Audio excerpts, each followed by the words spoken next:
Hello student, good morning.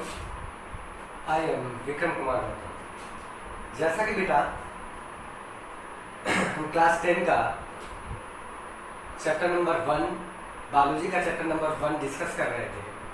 अब तक बेटा हमने आपको 2-3 लेक्चर आप ले चुके हैं, जिसमें हमने चैप्टर नंबर पहले का लाइफ प्रोसेस जो था उसके बारे में डिस्कस कर रहे थे। हमने अब तक क्या क्या डिस्कस किया था वो आपको याद है। लेक्चर नंबर 1 में हमने कुछ लिविंग्स के फीचर्स बताए थे, नॉन लिविंग के कुछ फीचर्स बताए थे कि उनकी सर्वाइबिलिटी कैसे होती है।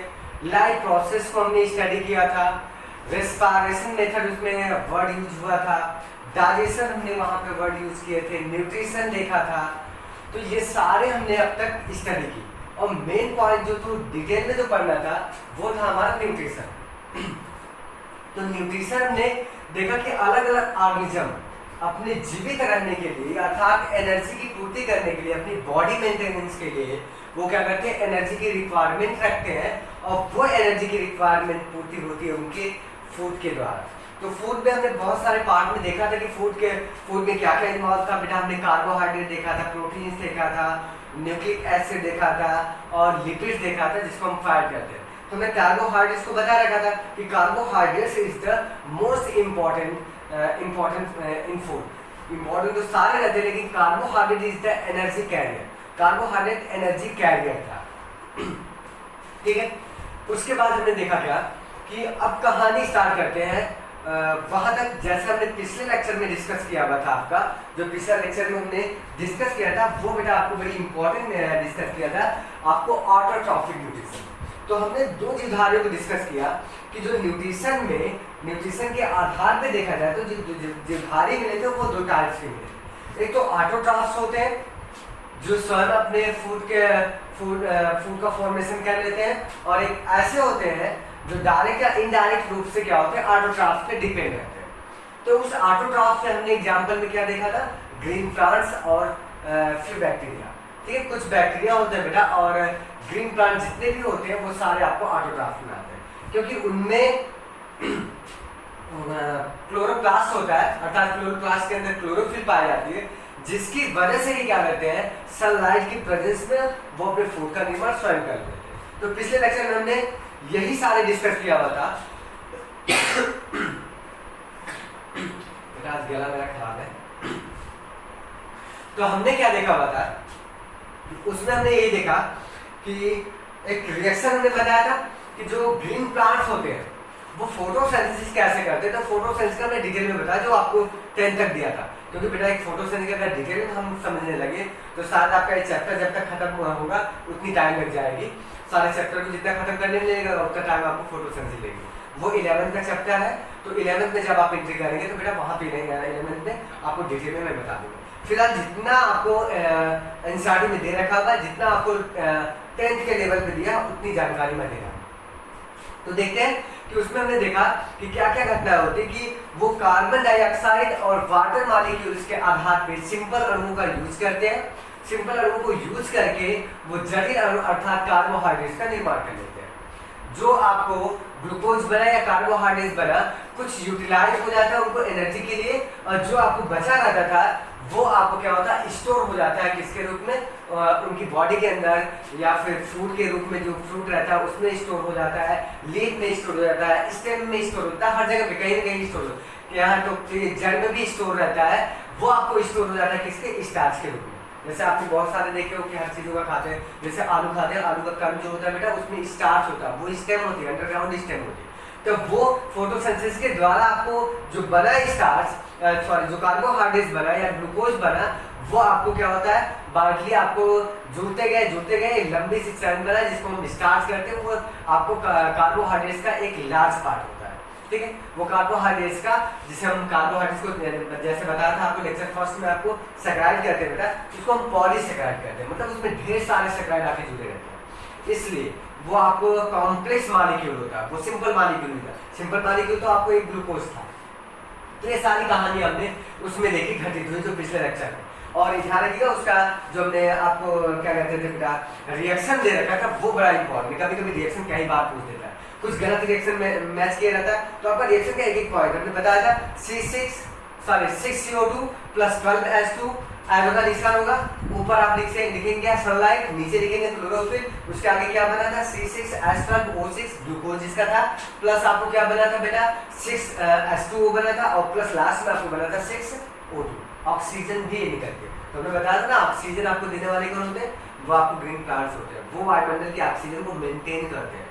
ठीक है, जैसे हमने 9 में पढ़ रखा था, 9 में पढ़ाया था ना कि आपको इन्वायरमेंट वाला लास्ट चैप्टर कि पौधे कैसे आपको पर्यावरण वाली बात बताई थी कि आपको ऑक्सीजन लेते, कार्बन डाइऑक्साइड लेते हैं, फिर ऑक्सीजन छोड़ते हैं, तो हमारे इन्वायरमेंट के बैलेंस किए रहते हैं। ठीक है, तो उसी के आगे के एनसीईआरटी हम मेंशन करते हैं, उसके आगे के पॉइंट हम डिस्कस करते हैं जो आपके लिखा हुआ कि now let us study how the plants obtain carbon dioxide. उसी के आगे देखते हैं कि आपको ये कहना है कि हम स्टडी करते हैं बेटा कि हम आते हैं कि स्टडी करते हैं कि अब हमको स्टडी करते हैं कि ये पौधे जो होते हैं, ग्रीन प्लांट जो होते हैं, obtain the carbon dioxide how, कि वो कैसे कार्बन डाइऑक्साइड को आपको क्या करते हैं यूज करते हैं।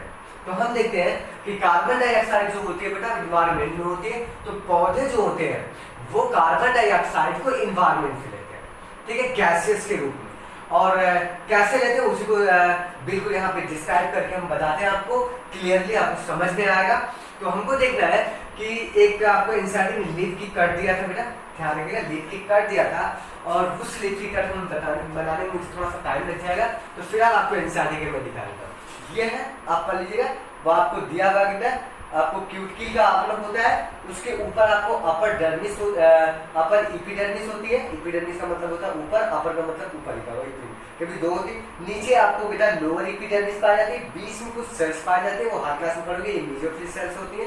उन्हीं मेसोफिल सेल्स में आपको क्या होती है, ग्रीन कलर के स्पॉट पाए जा रहे हैं, पिगमेंट पाए जाते हैं, जिसको हम क्लोरोफिल कहते हैं, आपको लिखा होगा बेटा यहाँ पे क्लोरोप्लास्ट कहते हैं, वो पाया गया। और कुछ जगह पे आपको खाली स्थान मिलता है जिसको हम कहते हैं एयर सैक, जो आपको एयर सेल होती है जहाँ पे जाती है। और उसके बाद यहाँ पे देखिए आपको कुछ लिखा हुआ गार्ड सेल पाई जाती है, जो क्या कहते हैं लोअर एपिडर्मिस में। अभी हम देखेंगे जो आपको ये ओपनिंग होती है उसको हम कहते हैं, थोड़ा थोड़ा छिद्र पाया जाता है, वो ओपनिंग को कहते हैं हम स्टोमेटल ओपनिंग कहते हैं। ठीक है, तो फिलहाल आपको ये लीफ है, बनाने का अर्थ नहीं है कि कुछ था, आप देख लेंगे तो फिर भी आपको समझ में आएगा, उन्होंने समझा दिया।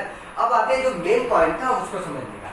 तो कंडीशन ये आता है बेटा कि वो कैसे एक्सटेंड करते हैं। तो हम क्या करते हैं, लीफ का वो कट सेक्शन दिया था, तो हमने देखा हुआ क्लास 9 में पढ़ा हुआ कि लीफ के सरफेस पे, डॉर्सल सरफेस पे, वेंट्रल सरफेस नहीं, उसके नीचे वाला सरफेस, डॉर्सल सरफेस पे लीफ के क्या होता है, आपको छोटे छोटे टीनी पोर पाए जाते हैं, और टीनी पोर जो पाए जाते हैं मैक्सिमम नंबर में उपस्थित होते हैं, ढेर सारे नंबर में क्या होते हैं बेटा, वो टीनी पोर पाए जाते हैं लीफ में।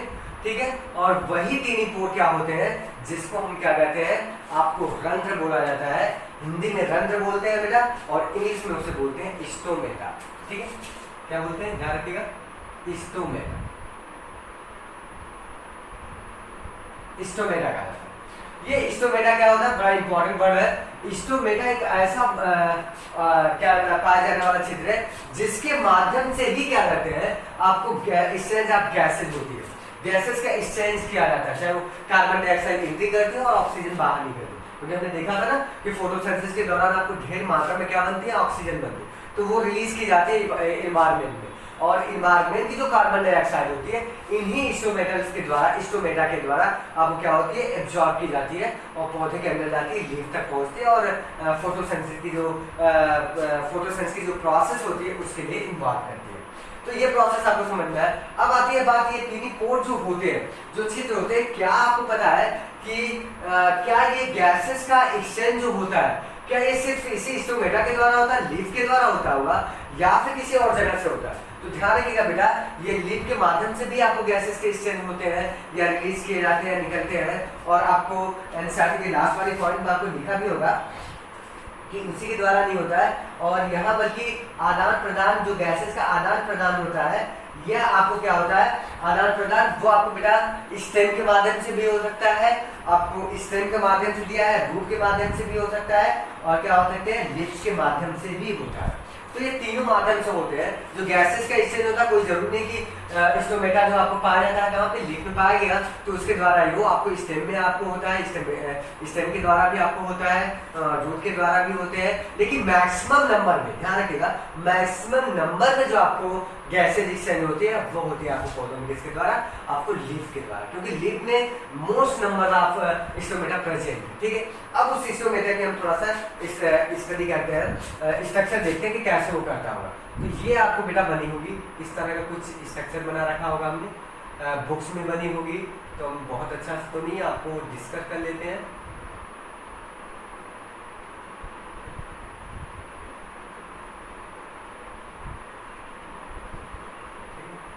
ये कुछ डिस्कस कर लेते हैं बेटा। तो कंडीशन आपको ये मिला,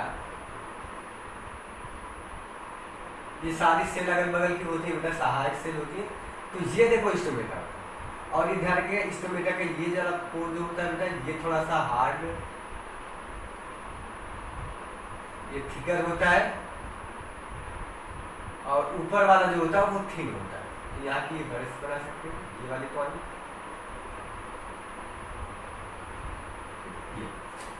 ये स्टोमेटा बना। तो अब आपको देखना है जो स्टोमेटा होता है, इनके बीच में आपको एक न्यूक्लियस मिलेगा क्योंकि सेल होता है बेटा, और इसके बीच के बाद आपको क्या होता है, कुछ इस तरह का स्ट्रक्चर दे देगा। ये ग्रीन कलर से बनाइएगा आप, ये ग्रीन कलर से, ये आपको जो हमने बना रहे हैं ये बेटा आपको होता है क्लोरोप्लास्ट। ठीक, क्लियर हुआ? ये जो होता है आपको क्या होता है, क्लोरोप्लास्ट होता है। तो कंडीशन आपको क्या मिला, ध्यान रखो, ये तो न्यूक्लियस है, ये दोनों जो होती है इनको बोला जाता है बेटा गार्ड सेल कहते हैं। यही आपको डिसाइड करती, गार्ड सेल के द्वारा ही स्टोमेटा ओपन होता है और क्लोज होता है। तो वो देखेंगे कि कैसे कैसे डिस्टेंस करते हैं। तो इसको हम कहते हैं बेटा गार्ड सेल। गार्ड सेल कहा जाता है, कभी कभी पूछ लेता है गार्ड सेल कहाँ प्रेजेंट होती है, तो आपको बताओगे लेफ में। ठीक है, स्टेम में नहीं होती है, रूट में नहीं होती, लेफ में कहाँ प्रेजेंट होती है, स्टोमेटा के अगल बगल रहती है, उन्हीं की वजह से स्टोमेटा की ओपनिंग क्लोज होती है एंड ओपन होती है। ठीक, तो गार्ड सेल होती है। और ये वाला जो पॉइंट हमने बताया था, ये क्लोरोप्लास्ट था, क्लोरोप्लास्ट पाया जाता है, इंसाइडिंग मेंशन है बेटा, फिगर देख लीजिए। फिर उसके बाद आपको गार्ड सेल हुआ और क्लोरोप्लास्ट मिल गया, उसके बाद गार्ड सेल मिली, क्लोरोप्लास्ट मिला, और ये स्टोमेटा ओपनिंग है। ये पॉइंट आपको लिखा हुआ, ये स्टोमेटा ओपनिंग, स्टोमेटा ओपनिंग। ठीक, क्लियर हुआ? अब आपको कहानी क्या कि ये स्टोमेटा के द्वारा आपको क्या होता है, मैक्सिमम नंबर में आपको गैसेस का एक्सचेंज होता है। यहाँ तक कि स्टोमेटा आपको बेटा क्या होता है, कोई जरूरी नहीं सिर्फ गैसेस का एक्सचेंज करता है, इसका एक और वर्क है कि ये आपको ट्रांसपिरेशन में भी बहुत इंपॉर्टेंट हो जाता है। अब बात आती है कि आपको बेटा ट्रांसपिरेशन क्या होता है। द वाटर मॉलिक्यूल क्या होता है, release by the stomatal pores in the form of the gaseous stage, it's called as the, या फिर वाटर वेपर के रूप में वाटर जो मॉलिक्यूल होता है वो रिलीज किया जाता है। बार बार ऐसा होता रहता है पौधों में, पत्तियों के द्वारा, स्टोमेटा के द्वारा वाटर वेपर जो वाटर होता है एक्स्ट्रा, वो वेपर के रूप में बाहर निकलता है। तो इस प्रोसेस को हम कहते हैं ट्रांसपिरेशन कहते हैं। आगे देखेंगे, ट्रांसपिरेशन का मतलब होता है वाष्पोत्सर्जन कहते हैं। मेरा ट्रांसपिरेशन ये है कि वाटर मॉलिक्यूल जो होता है वाटर वेपर के रूप में आपको क्या होता है, वेपर के रूप में बाहर इन्वायरमेंट में निकलता है पौधों से, और वो किसके द्वारा निकलता है, लीफ में जो स्टोमेटा होता है उसके द्वारा। इसको उस प्रोसेस को हम कहते हैं ट्रांसपिरेशन, अर्थात ये वाटर का माध्यम भी होता है निकलने का। ठीक है, तो वो उस ट्रांसपिरेशन में भी क्या करता है, स्टोमेटा बड़ा इंपॉर्टेंट रोल प्ले करता है, इसके द्वारा ही ट्रांसपिरेशन होता है। तो कंडीशन ये मिला। अब स्टोमेटा की जो ओपनिंग होती है, क्लोजिंग, वो डिपेंड कैसे करता है कि रात के समय जब इसको कार्बन डाइऑक्साइड की आवश्यकता नहीं होती है बेटा, जब सनलाइट नहीं मिलती है, कार्बन डाइऑक्साइड की आवश्यकता नहीं होती है, तो ये कंडीशन क्या करता है कि स्टोमेटा की जो गार्ड सेल होती है, ध्यान रखिएगा, जो गार्ड सेल होती है उनमें जो बेटा वाटर की क्या होती है बेटा, कमी आने लगती है। वाटर की जैसे कमी आने लगती है तो ये गार्ड सेल क्या करती है, सिकुड़ने लगती है। ठीक है, सिकुड़ने, स्प्लिट करने लगती है, और जैसे ही ये सिकुड़ने लगेंगी तो सिंपल सी बात है कि बेटा स्टोमेटा की ओपनिंग जो होती है वो खुली। जैसे आप देखो ऐसे है, गार्ड सेल ऐसे बनी खुली है, जब इसमें से वाटर वेपर निकलेगा तो ये सिकुड़ने लगेंगे, और सिकुड़ के आपको ओपनिंग जो आपको स्टोमेटा ओपनिंग है वो क्लोज कर देंगे। अब यहाँ से गैस का ट्रांसपोर्ट नहीं होगा। वही क्या होता है, जब वो खुलना होता है तो दिन के समय जब खुलते हैं गैसेस का एक्सचेंज करते हैं तो बेटा क्या होता है कंडीशन कि ये क्या करते हैं, उसमें वाटर मॉलिक्यूल क्या करता है, गार्ड सेल एब्जॉर्ब कर लेती है और भर जाता है। गार्ड सेल में वाटर मॉलिक्यूल यहाँ पे भर जाता है। जैसे ही इन सेलों से गार्ड सेल में भर जाएगा वाटर मॉलिक्यूल, तो ये गार्ड सेल क्या करेंगे, मान लीजिए ये H2 है बेटा, ठीक H2 है, ये भर गया इसमें, तो वो क्या करें स्वेलिंग कर जाएंगे, और जैसे ही स्वेलिंग करेंगे तो फूल जाएंगे, तो स्टोमेटा की ओपनिंग क्या हो जाएगी, ओपन हो जाएगी। तो आपको सिर्फ कितना याद रखना है कि स्टोमेटा की ओपनिंग किसके वजह हुई, वाटर मॉलिक्यूल्स के वजह से गार्ड सेल में। यदि गार्ड सेल का वाटर आपको एग्जिस्ट करता है, बाहर निकलता है, तो ये सिकुड़ने लगेंगे और ओपनिंग उसकी क्या होती है, क्लोज हो जाएगी। और यदि एंट्री करता है गार्ड सेल में, तो गार्ड सेल फूलने लगेंगे, तो उसकी ओपनिंग क्या होती है, ओपन हो जाती है। तो ये थी कहानी आपको गार्ड सेल की। अब आपको क्या कहा है कि आगे देखना है कि सारे इक्विपमेंट आपने देखा। So far we have talk about how autotrophs meet their energy requirement. कहते हैं कि अब क्या करेंगे कि बेटा कह रहा है कि अब तक हम यह चर्चा कर चुके हैं कि स्वपोषी अपनी ऊर्जा आवश्यकता की पूर्ति कैसे करते हैं। अब तक तो हमने यही देखा कि ऑटोट्रॉफ्स होते हैं अपनी ऊर्जा की पूर्ति कैसे करते हैं, तो हमने बताया फोटोसिंथेसिस के द्वारा। और वो गैसेस का एक्सचेंज कैसे कर रहे थे वो भी हमने स्टोमेटा का देख लिया। अब कहानी आपको स्टार्ट होती है कि उसके अलावा भी क्या होता है कि उनकी बॉडी में कुछ सारी घटनाएं घटित होती है। बिल्डिंग के लिए, अपनी बॉडी की वृद्धि करवाने के लिए उनको और भी क्या होती है, मटेरियल्स की आवश्यकता होती है। जैसे आपको क्या हुआ एनसीईआरटी जो दे रखा हुआ एनसीईआरटी, बहुत सारे मटेरियल्स की आवश्यकता होती है। जैसे कहा जाए यदि आपको दिया हुआ but they also need other raw materials for building their body. Body के लिए water use in photosynthesis in taken from the soil by the by the root in terrestrial plant। ध्यान रखिएगा कि यदि उनको अदर मटेरियल की जरूरत होती है तो ध्यान रखिएगा जो वाटर उसको नीडेड होती है, क्योंकि फोटोसिंथेसिस के लिए वाटर की रिक्वायरमेंट है। गैस तो आपको लीफ के द्वारा पहुंच गई कार्बन डाइऑक्साइड, अब वाटर मॉलिक्यूल कैसे पहुंचा फोटोसिंथेसिस के लिए, तो वाटर मॉलिक्यूल क्या होता है बेटा कि वो with the help of the terrestrial plant की बात कर रहे हैं। टेरेस्ट्रियल का मतलब होता है बेटा जो लैंड पे रहने वाला। एक्वेटिक प्लांट के अगर नाम लेते हैं, एक्वेटिक का मतलब होता है जो जल में रहने वाले पौधे। तो यहाँ पे आपको इंसानी ने एक वर्ड यूज किया हुआ है इन टेरेस्ट्रियल प्लांट। टेरेस्ट्रियल का मतलब लैंड पे रहने वाले, जो जमीन पे रहने वाले पौधे होते हैं, उनके अंदर जो जड़ होती है वो वाटर का एब्जॉर्प्शन करती है। जो स्वाद में वाटर पाया जाता है उस वाटर को क्या करती है, एब्जॉर्ब करती है। जैसे आपने पौधे को ऊपर से पानी देंगे तो वो नहीं है, जब भी हम पौधे को टेरेस्ट्रियल देते हैं तो जमीन में आप गड्ढा बनाते हैं वहां पे पानी देते हैं ताकि वो एब्जॉर्ब कर सके उनकी जड़ें और उसको पूर्ण रूप से आपको वाटर नीडेड जो होता है वो आवश्यकता पूर्ति हो जाए। तो वाटर की वो नीडेड कर रहा है क्योंकि वाटर का इंपॉर्टेंट रोल प्ले कर रहा था फोटोसिंथेसिस में।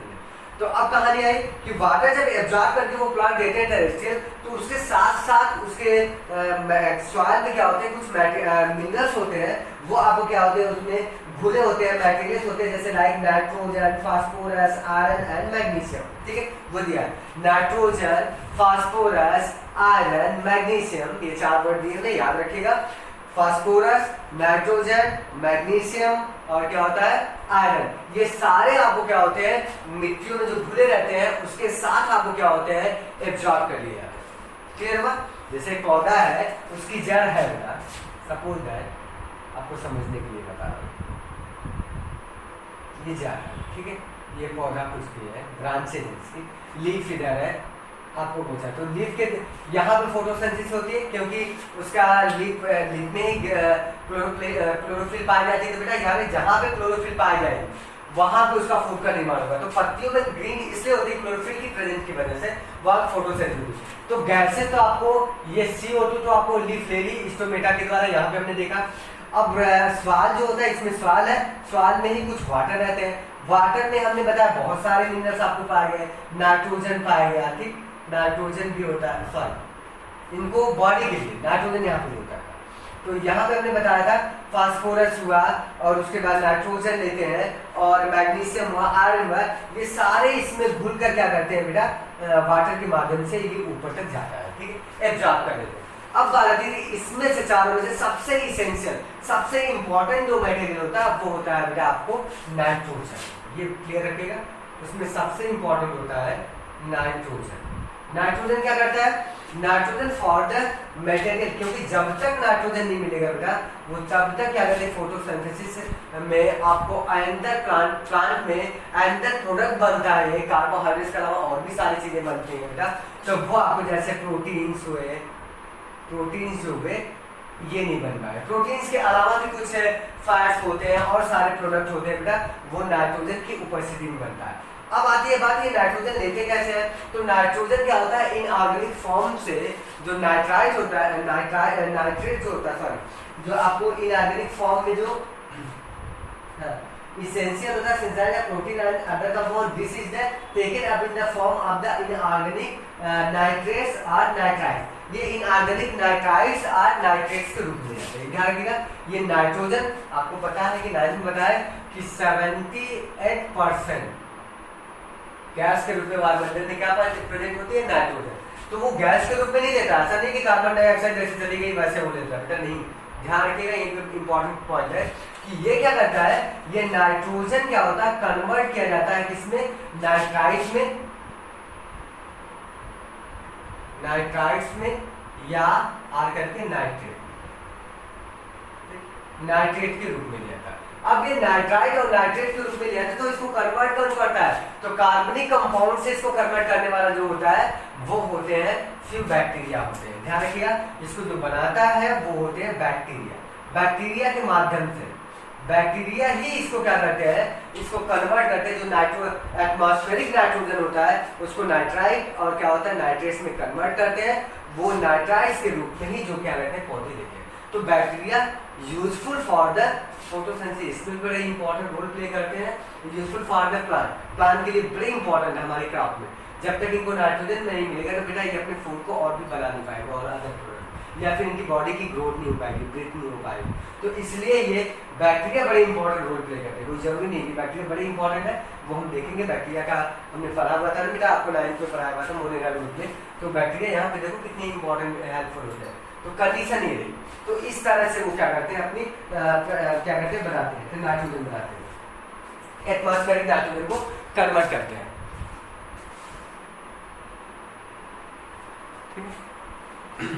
अब बेटा क्या आते हैं, थोड़ा सा और क्लियर करते हैं।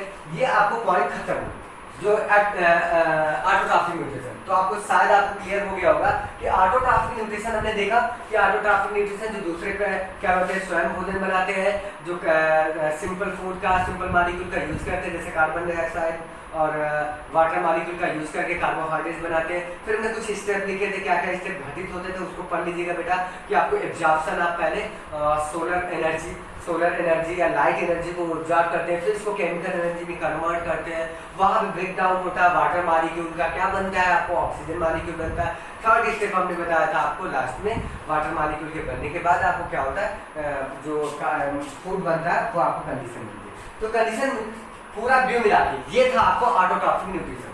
अब बात आती है दूसरा न्यूट्रिशन जो हमने पढ़ा था, वो बेटा आपको पढ़ना है क्या, हेटेरोट्रॉफिक। वो भी क्लियर कर लें क्योंकि लेक्चर बहुत ज़्यादा बड़ा नहीं करेंगे हम, आपको 30 से 35 मिनट का लेक्चर रहेगा बेटा, जो क्लास में चलता है, जितना टाइम मिलता है क्लास में, हम आशा करते हैं उतना ही टाइम मिले आपको, क्योंकि छोटे छोटे लेक्चर आपको दे नहीं सकेंगे बेटा। लेक्चर ज़्यादा बड़ा होगा, ज़्यादा नंबर हुए तो आपको सिलेबस भी कवर करना है बेटा, किसी प्रॉब्लम है तो इसलिए आपको लेक्चर थोड़ा सा बड़ा हो सकता है, 35 मिनट के 40 मिनट का हो सकता है। तो आशा करेंगे आप ध्यान से पढ़ेंगे बेटा, बिल्कुल समझ में आएगा। ठीक है, जो ना समझ में आया तो आप कमेंट बॉक्स में कोई भी क्वेश्चन आप देख के आप क्या करें, नोट डाउन करके दे दीजिएगा मेरे पास, मैं उसका सोल्यूशन बता दूंगा आपको। आते हैं अब आपको हेटेरोट्रॉफिक न्यूट्रिशन। तो हमने अब तक डिस्कस क्या किया, लाइफ प्रोसेस में बड़ा इंपॉर्टेंट पॉइंट हमने डिस्कस किया, पहला नाइट्रोजन के बारे में अभी चल रहा है जो हमारा, न्यूट्रिशन के बारे में देखा हमने, देखा था न्यूट्रिशन। तो न्यूट्रिशन जो होता था ये आपको दो टाइप्स का न्यूट्रिशन था। तो जो पहला आपको था हमने वही पढ़े थे बेटा, ऑटोट्रॉफिक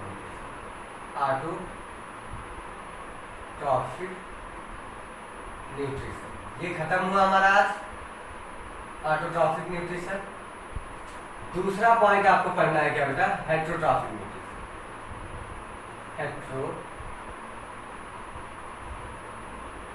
हेटेरोट्रॉफिक न्यूट्रिशन, इसको देखते हैं कि एनसीईआरटी में क्या कर रहा है। ऑटोट्रॉफिक न्यूट्रिशन, हेटेरोट्रॉफिक न्यूट्रिशन का बिल्कुल आपको बेटा साधारण तरीके से हम जानते हैं कि प्रत्येक जीव अपने पर्यावरण के लिए क्या अनुकूलित होता है, या फिर आपको पहले कि since the food and the way sorry each organism is adopt to its environment. प्रत्येक जीव क्या होता है अपने इन्वायरमेंट में क्या होता है अनुकूलित होता है, मतलब अपने इन्वायरमेंट के अनुसार वो क्या होता है अडॉप्ट कर लेता है। एडाप्टेशन का मतलब अपने इन्वायरमेंट जैसा रहेगा उसी के अनुकूल परिस्थितियों को ढल जाता है वो सर्वाइवबिलिटी करने के लिए, ठीक है। तो वो रहता है। अब कंडीशन ये आती है कि वो कह रहा है कि adopt and sorry adopt the form of nutrition different depending on the type and ability of food material as well as how it is obtained by the organism. For example, जैसे आपको इंसाइडिंग क्या करना था कि यदि आपको देखा जाए कि हमारे यहाँ पे जो ऑर्गेनिज्म होते हैं वो एडाप्टिव होते हैं, तो प्रत्येक अनुकूल भोजन के स्वरूप और उसके उपलब्धता के आधार पे, ध्यान रखिएगा, भोजन के स्वरूप और उसके उपलब्धता के आधार पे ये जो ऑर्गेनिज्म जो करते हैं न्यूट्रिशन जो उनके होते हैं, जो न्यूट्रिशन या पोषण की जो विधि होती है वो आपको डिफरेंट हो सकती है। क्लियर, उनकी डिफरेंट होगी, जैसा हमने देखा भी था अलग अलग डिफरेंट टाइप्स के न्यूट्रिशन को, तो वो उनकी एबिलिटी क्या हो सकती है बेटा, वो डिफरेंट हो सकती है, भिन्न प्रकार की होती है। और ये क्या कहते हैं, और इनके फूड को ग्रहण करने की एबिलिटी भी डिफरेंट होगी, क्योंकि जो अनुकूलित वातावरण में रह रहे हैं फूड अलग तरह का प्रेजेंट है, अलग अलग तरह का फॉर्म है। जैसे एग्जाम्पल ले लिया, फॉर एग्जाम्पल यदि आपको फूड क्या है स्टेबल है, जैसे ग्रास हुई, ठीक है, ग्रास को खाने वाले जो ऑर्गेनिज्म होते हैं वो अलग टाइप के हैं। उसी के बाद जो आपको रनिंग करने वाले होते हैं फूड होते हैं, जैसे हिरन हुआ उसको लायन खाता है, उसकी फूड करने की कैपेसिटी अलग है, अलग तरीके के। तो कहने का मतलब ये है कि उसका मोड ऑफ न्यूट्रिशन होगा, जो कैपेसिटी फूड की एबिलिटी कैप्चर करने की है, क्या करने की आवश्यकता है, वो आपको डिफरेंट टाइप की होती है। वही एनसीईआरटी में आपको साफ साफ लिखा कि उसको क्या कहते हैं, for example whether is the food source is stationary. Stationary का मतलब यदि फूड आपको प्रतिबद्ध है जैसे एक ही स्थान पे, जैसे ग्रास, तो आपको क्या कंडीशन है, तो उसमें क्या होता है। और यदि मोबाइल का मतलब बेटा चलता फिरता हो, सच एज डियर जैसे would allow the different in how to food ऐसे what is the naturally operators used by the cow and lion. इसको देखिएगा ध्यान रखिएगा, तो अलग अलग क्या होते हैं, अलग अलग यूज करते हैं। जैसे जो स्टेशनरी है जैसे ग्रास है तो उसको कौन यूज करता है, काउ करती है। जो डियर था, मोबाइल का मतलब रनिंग फूड था, उसको कौन यूज कर रहा है, लायन कर रहा है। तो अलग अलग इनकी फूड होते हैं। लायन को कहा जाए यदि ग्रास खाने के लिए तो वो बेटा नहीं खा जाएगा। तो इसलिए अलग अलग फूड की कैपेसिटी है, जिसकी अलग अलग डिफरेंसेस की वजह से वो क्या करते हैं, कैपेसिटी आपको विभिन्न प्रकार से करते हैं, पोषण करते हैं, उसका उपयोग करते हैं। अब जीवों के द्वारा जो भोजन ग्रहण करने और उसको उपयोग के अनुसार युक्तियां कुछ भोज्य पदार्थों को विघटन शरीर के अंदर करते हैं। कंडीशन क्या होता है कि कुछ उनके एबिलिटी के अनुसार वो अपने शरीर के अंदर करते हैं। कुछ जीवों में क्या होता है, फूड अलग अलग है। कुछ जीव ऐसे होते हैं जो अपने फूड को क्या करते हैं, सिंप्लीफाई में एब्जॉर्ब करते हैं, कि उनका डाइजेशन जो होता है, जो बड़े मालिक्यूल होते हैं उनका बाहर ही क्या करते हैं बेटा डाइजेशन कर लेते हैं, और उसको क्या करते हैं, डाइजेस्टिव फूड को क्या करते हैं अपनी बॉडी के अंदर क्या एब्जॉर्ब करते हैं। ध्यान से, बड़ा इंपॉर्टेंट है ये। कहने का मतलब मेरा है कि कुछ फूड जो होते हैं अलग अलग फूड मिलते हैं, जैसे हमने वो एग्जांपल दिया, इन्वायरमेंट में अलग अलग जीव प्रेजेंट है बेटा, एडॉप्ट है अपने अपने तरीके से, और फूड की एबिलिटी भी डिफरेंट है, तो उनके न्यूट्रिशन के कैरी करने की क्षमता भी क्या है, डिफरेंट है बेटा। तो उसमें एग्जांपल मैंने बताया, जैसे कुछ स्टेशनरी फूड सोर्स है, इस तरह मतलब घास है, ग्रास है, कुछ प्लांट है, उसको खाने वाले एनिमल्स है, जैसे काऊ है, वो सर्व करती हैं, उस पर सर्वाइव करती हैं। वही मोबाइल वाले जो सोर्स है जैसे डियर और भी सारे हैं, तो उसको लायन खाता है, और इसको अलग अलग होते थे। अब कंडीशन इसकी ये मिली कि जो फूड होते हैं वो कॉम्प्लिसिटी में आपको यूज कर सकते हैं। कुछ होते हैं सॉलिड फूड को ही एंट्री कर लेते हैं, उसको बाद में बॉडी के अंदर ब्रेक डाउन करवाते हैं। कुछ ऑर्गेनिज्म ऐसे होते हैं बेटा जो कि उसका डाइजेशन बॉडी के बाहर ही डाइजेस्ट करवा लेते हैं, और उस डाइजेस्टेड फूड को बॉडी के सिंप्लीफाई करके, जब सिंप्लीफाई हो जाता है बिल्कुल, तब उसको क्या होता है, सिंप्लीफाई फूड को वो एब्जॉर्ब करते हैं, एब्जॉर्ब को। तो ऐसे न्यूट्रिशन एब्जॉर्प्टिव न्यूट्रिशन कहलाता है। और ये ध्यान रखिएगा, बहुत बड़ा इंपॉर्टेंट रोल है, बड़ा इंपॉर्टेंट एग्जाम्पल है, वो है बेटा आपको फंजाई होती है, ठीक है। फंजाई होती है, ईस्ट होता है, फंजाई में आती है, ईस्ट हुआ, आपको दिया होगा एग्जाम्पल में, आपको दे रखा होगा, आपको बताते हैं बेटा, आपको जहाँ पे दिया हुआ है उसमें आपको, हाँ दिया है आपको, दिया fungi like bread, mould, east and mushroom, ये सारे दिखा है। तो आपको एग्जाम्पल में सिर्फ आपको कहेगा एग्जॉप्टिव टाइप का, एग्जॉप्टिव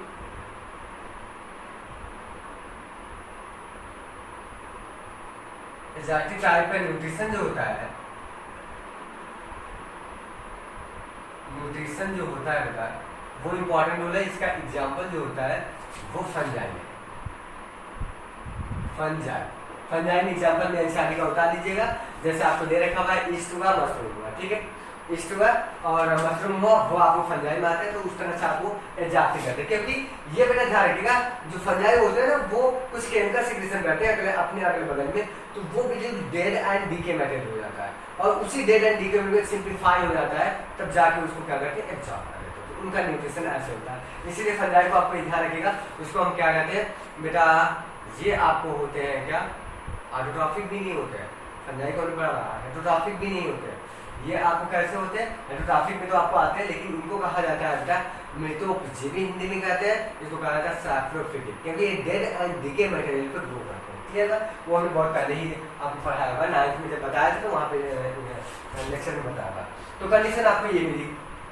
अब आती है बात कि डिफरेंट टाइप के, दूसरी बात आपको आती है कि ऐसा जब आपको फंजाई हुए ये सैप्रोफिटिक हुए तो इनको कहा जाता है, हो सकता है आपको मेरा दिया हो ऐसे ऑर्गेनिज्म आपको दो body mushroom other take in whole material to break down inside their body, और कुछ एनिमल्स होते हैं जो अपने पूरे मटेरियल को, सॉलिड मटेरियल्स को आपको बॉडी के अंदर ले लेते हैं और उसको ब्रेक डाउन करते हैं, ठीक है, उसके अंदर ब्रेक डाउन। जैसे हम कुछ एनिमल्स लायन हुए, ह्यूमन बींग्स आते हैं, मैमल्स में आपको आते हैं, मैमल्स जितने भी होते हैं, रेप्टाइल्स भी ऐसा करते हैं। तो ये सारे एनिमल्स आपको क्या करते हैं बेटा, वो ब्रेक डाउन करते हैं अपनी बॉडी के अनुसार, और वो सारे फंक्शन रहते हैं। लेकिन क्या होता है, कुछ ऑर्गेनिजम्स होते हैं, some other organisms drive nutrition from plant और एनिमल्स विदाउट किलिंग देम, बिना क्या होते हैं प्लांट और वो करते हैं बिना किलिंग देम होते हैं। दिस क्या होते हैं, कुछ ऐसे एनिमल्स होते हैं जो अपना न्यूट्रिशन बिना किसी प्लांट को डेड किए हुए या किसी एनिमल्स को किल किए हुए, विदाउट किलिंग के वो क्या करते हैं अपना न्यूट्रिशन करते हैं। बड़ा इंटरेस्टिंग पॉइंट होगा कि आपको बेटा ये कौन से ऑर्गेनिज्म होते होंगे, है ना। तो ऐसे ऑर्गेनिज्म ध्यान सुनिएगा, ऐसे ऑर्गेनिज्म होते हैं पैरासिटिक कहलाते हैं। पैरासिटिक में आपके एग्जाम्पल में आएगा बेटा, आपको जू जैसे हुआ, ठीक है।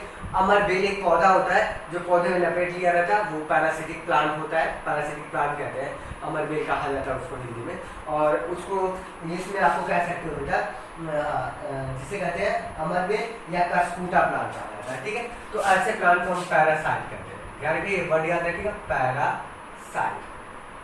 पैरासाइट में पैरासाइट में आपको क्या लिखना है, पैरासाइट में हमको मिला कस्कूटा,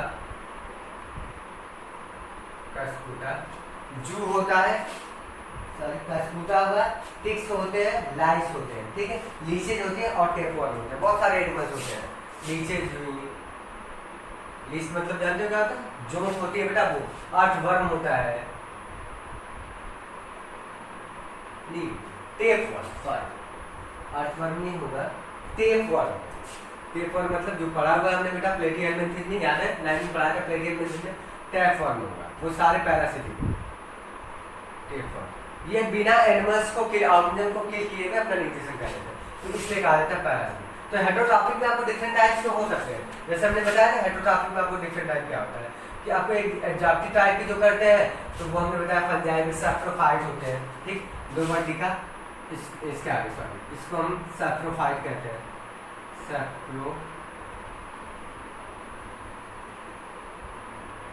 सैप्रोफाइट करते हैं, सैप्रोफिटिक न्यूट्रिशन करते हैं, पैरासिटिक न्यूट्रिशन ये करते हैं। और हम देखा कि कुछ एनिमल्स होते हैं जो हार्ड कवरिंग करते हैं, जो फूड को लेते हैं, जैसे ह्यूमन बींग्स हुए, अदर हार्ड क्लास के एनिमल्स हुए, अपनी बॉडी के अंदर उसको इंजेक्ट करते हैं, बेटा उसको फंक्शन होता है, उसको डाइजेस्ट करते हैं।